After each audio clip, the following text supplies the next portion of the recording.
Today we are going to discuss about hashing techniques. We should know what is hashing, what is static hashing, what is dynamic hashing, and what are the methods that are there in static hashing. First, let me explain what is hashing.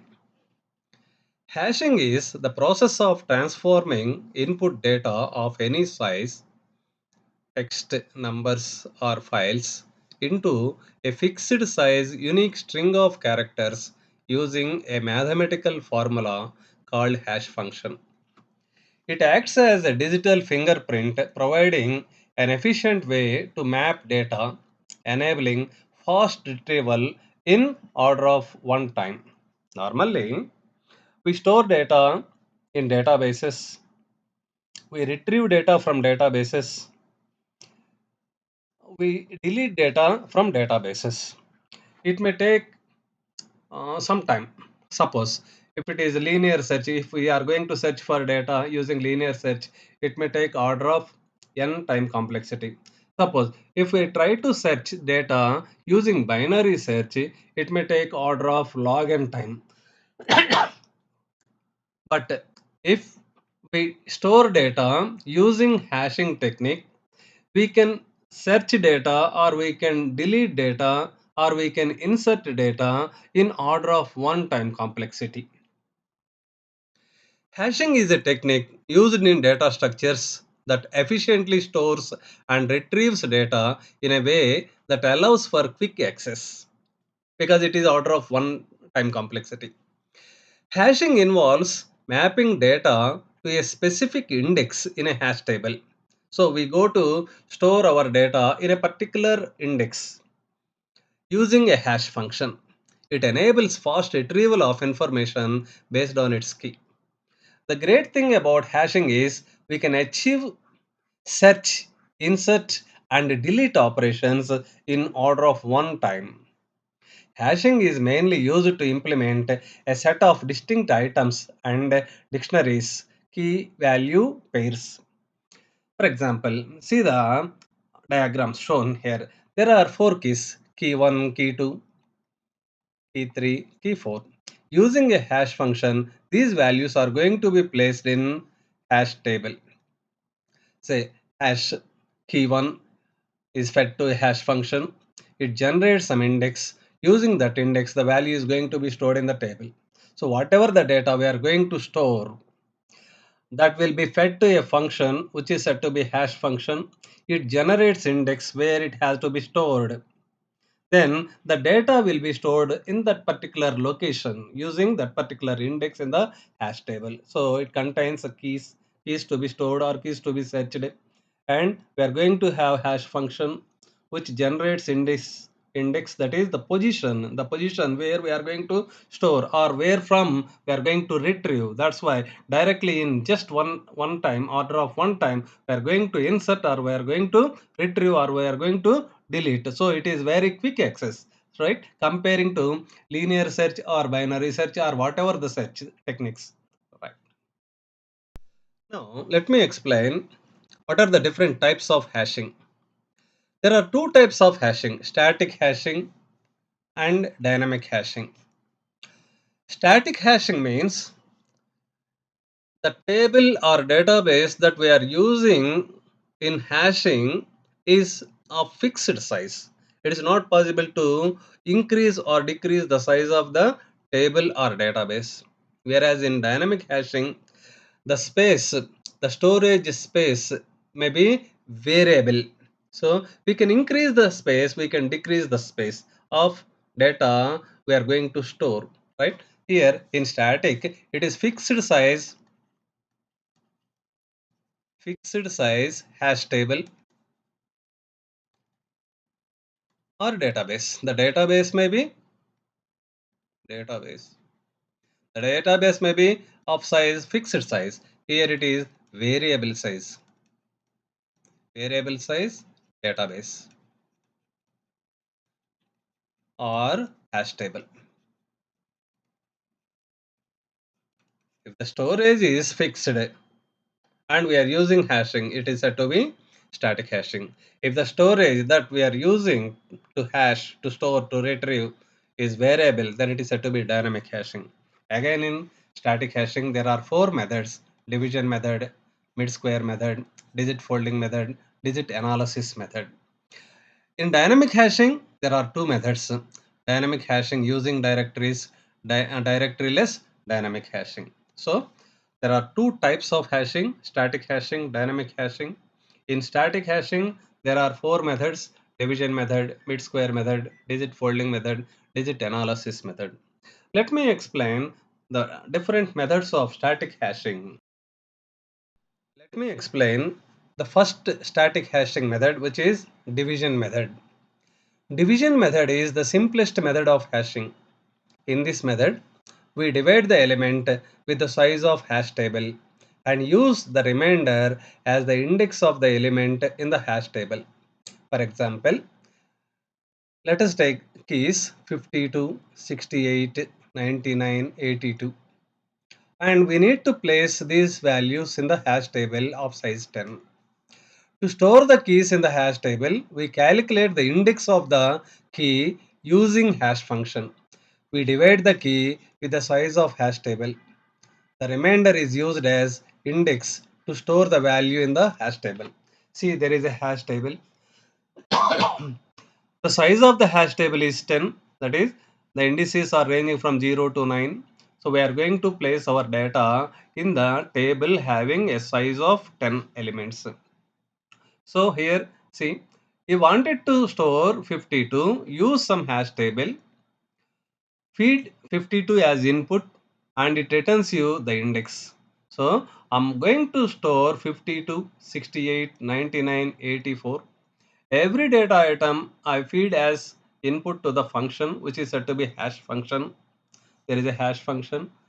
Input 52 to the hash function. So it has to generate the index. How? By dividing the key with the size of table 52 divided by 10. So you may get quotient and you may get remainder. The remainder is used as index. The remainder is used as index. So here 52 percentage 10 2. So 52 is stored in index 2. So 52 is stored at location 2. Then suppose if it is 68, so 68 is divided with 10, you will get 8 as index. So 68 is stored in index 8. Then 99. Suppose 99 percentage 10, 99 percentage 10, you will get 9. So in the place of 9, 99 is stored. Then 84. Feed 84 as input to the function. So 84 percentage 10, it gives you 4. The index is 4. In the place of 4, in the index 4 of that particular table, 84 is stored. So there is a hash table, there is a key or value that is going to be stored. Now there is a hash function. Hash function generates index. Using the hash function, you get the index. Using the index, you can store the data item or you can retrieve the data item and you can delete the data item in just order of one time. Order of one time. So that is the division modulo function or division modulo division. So which is hash function which uses division method. The second method is mid-square method. The mid-square method is a hash function that generates hash value or index by squaring the key and then extracting a specific number of digits from the middle of the result. It is highly regarded because every digit of the original key contributes to the final hash index, leading to more uniform distribution of keys. See here, let us take an example. Consider that we wanted to place data 3101 in the hash table. The size of the hash table, assume that it is 1000. So the table may range from index 0 to 999. So 1000 data items we can store in the table. Now feed this 3101 to the hash function, input 3101 to the hash function. It finds the square 3101 is multiplied with 3101, the square, and you get this data. The middle three digits is considered as index. 162 is the middle three digits where the index contains three digits. 000 to 999. So every index contains 3 digits. The middle 3 digits is considered as index, and 3101 may be placed in index 162. Let me explain another example. Let us consider we are going to store 15, 22, 16, 29, 31, 5, 3 in a table of 10 data items. Table size is 10. For example, if table size is 10 and you wanted to store these data items using mid square method. Now 15, find the square. 15 into 15, 225. The middle position, see here, the table size 10 means it is ranging from 0 to 9. So the index is only one digit. So only one digit we have to consider from the square value. So middle value is 2. So 2 is considered as index and 15 is placed in index 2. For example, if it is 22, multiply 22 with 22, find the square and take the middle element as your index, and in the place of 8, 22 is placed. Suppose if it is 16, find the square, 256, find the middle element 5, 5 is your index, and in the place of 5, 16 is placed. If it is 29, find square, 841, middle element is 4, so 4 is your index. So in the place of 4 you are going to place your 29. So 4 is your index. Suppose if it is 31, find square, 31 into 31, 961. The middle element is 6, so 6 is your index. In the place of 6 you are going to place your 31. Suppose if it is only 5, only one digit, 5 into 5, 25. It is even digits. There is no middle value. So as there is no middle value, you consider 0 as your index, and 0 is the index, and in the place of 0, 5 is placed. Suppose if it is 3, 3 into 3, 9. Only we got one digit. So one digit, the same digit is considered as your index, and 3 is placed in index 9. So if you got an odd value in here, the middle element is considered as your index. If you got an even value, the index will be considered as 0. If you get only one digit, that digit is considered as your index. If the square value contains even number of digits, index is 0. If it contains odd value, index is the middle value. If the square value is a single digit like this, 3 into 3, 9. So that 9 itself is the index in here. So mid square method, square the number, find the middle element, and based on the number of digits of the index, the number of digits of the index. In this particular table, index contain only one digit. Suppose if it contains two digits, the middle two digits will be considered. If the index contains three digits, the middle three digits will be considered, like that. Let me explain the third method, which is digit folding method. In this method, we partition the identifier k into several parts. All parts except for the last one have the same length. We then add all these parts together to obtain the hashed address, that is index. There are two ways of carrying out this addition, that is shift folding method and folding at boundaries method. So there are two methods, shift folding and folding at boundaries method. Let me explain this using some example. Example 1. For example, if k is this value 1, 2, 3, 2, 0, 3, 2, 4, 1, 1, 1, 2, 2, 0, and we partition it into parts that are having 3 decimal digits long. That is, for example, if the table can store 1000 values, if the table can store 1000 values, the index may range from 0 to 999. So to store 1000 values, 0 to 999. So there will be 1000 locations or 1000 indices. So every index contains 3 digits. So divide this or partition this into 3 digited values like this. So 1, 2, 3, P1, P2, P3, P4, P5 is divided into 4 parts, 5 parts. So Each and every part normally contains 3 digits except the last one. Last one is having only 2 digits. Add all this. So sigma I is 1 to 5 pi. So p1 plus p2 plus p3 plus p4 plus p5. Add all this 1 2 3 203 241 112 20. You will get 699. So 699 will be your index to store value k in the hash table, which is said to be shift folding method. You wanted to fold using the second method, folding at boundaries, where alternative values will get reversed. So here the first one is 123, then 203. Instead of using 203, it becomes 302, then 241, then 112. 112 will reverse, will get reverse. 211, then 20. Now add all these 123, 302, 241, then 211, 20. You will get 897, and 897 will be your index. In folding at boundaries means alternative values will get reversed.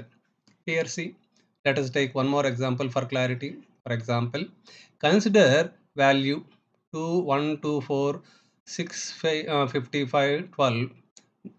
To store in the hash table, we divide it into some parts. Again, assume that the table consisting of only 1000 values. So the index may be of 3-digited index. 3-digited index. So divide the value into 3 digits. So first part is 124, second part is 655, third part is 12. Now add all these parts, P1 plus P2 plus P3. 124, 655, 12. You will get 791. So 791 will be your index.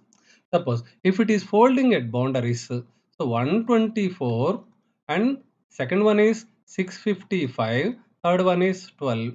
So 124 will be your P1. So 655 will be reversed 556, that will be your P2.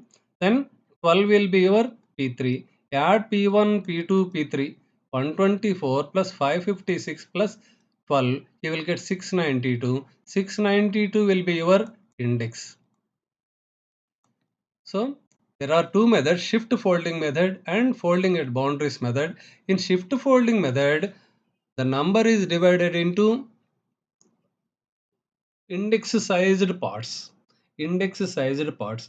All parts will be added. You will automatically get an index, that is the index of the value to be stored in the table. In folding at boundaries method, the alternative parts will get reversed. See here, in this first method, P1, P2, P3, P4, P5. Normally, if you divide it into equal size or index size values, 1, 2, 3, this becomes 203, this becomes 241, this becomes 112, this becomes 20.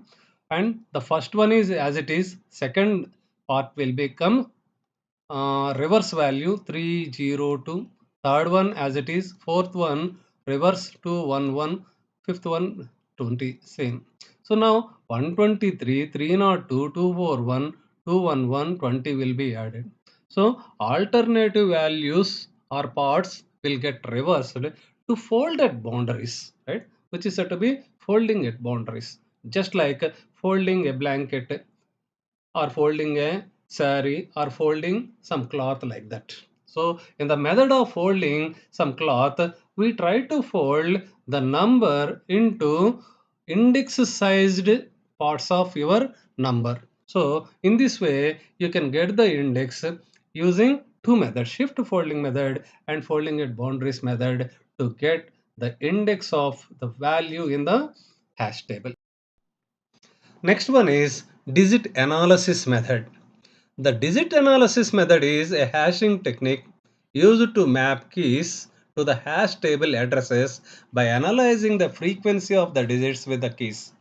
It is ideal for static files where all keys are known in advance, allowing for deletion of digits with skewed distribution to create a more uniform distribution of hash addresses. Using this method, we first transform the identifiers into numbers using some radix R. For example, let us have the values 4, 8, 3, 7 in the hash table, considering the radix is 2. So now here, assume that the index is 2, radix is 2, base is 2, base is 2. Now here see, there is a table, binary, radix 2 means binary, base 2 means binary. Here, I wanted to store some values in a table, which is said to be a hash table, which size of the table is 8. See here, 0, 1, 2, 3, 4, 5, 6, 7.